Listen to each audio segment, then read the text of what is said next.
കള്ളിയങ്കാട്ട് നീലി. ഈ പേര് കേട്ടാൽ ഇന്നത്തെ രാത്രി നിങ്ങൾക്ക് ഒറ്റയ്ക്ക് ഉറങ്ങാൻ പറ്റുമോ? തിരുവനന്തപുരത്തെ കള്ളിയങ്കാട്ട് എന്ന് പറഞ്ഞ സ്ഥലത്ത് ആൾക്കാർ പേടിച്ചിരുന്ന ഒരു വഴിയുണ്ട്. അവിടെയാണ് കേരളത്തിലെ ഏറ്റവും ഭയാനകമായിട്ടുള്ള ഭൂതകഥ ഉള്ളത്. അതായത് കള്ളിയങ്കാട്ട് നീലിയുടെ കഥ.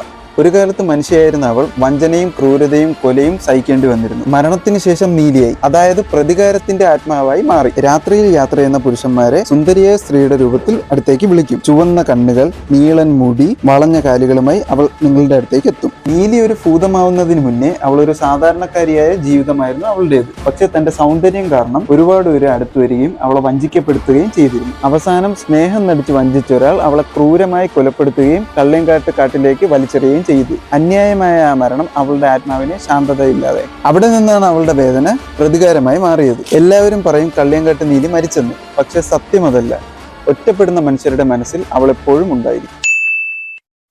അല്ല, ഇത് ഓക്കെയാണ്. അവിടെ നിന്നാണ് അവളുടെ പ്രതികാരം, പിന്നെ അത് അവിടെ നിന്നാണ് അവളുടെ വേദന അവിടെ നിന്നാണ് അവളുടെ വേദന പിന്നെ അവിടെ നിന്നാണ് അവളുടെ പ്രതികാരം. 2 hours later. ഞാൻ വരട്ടെ.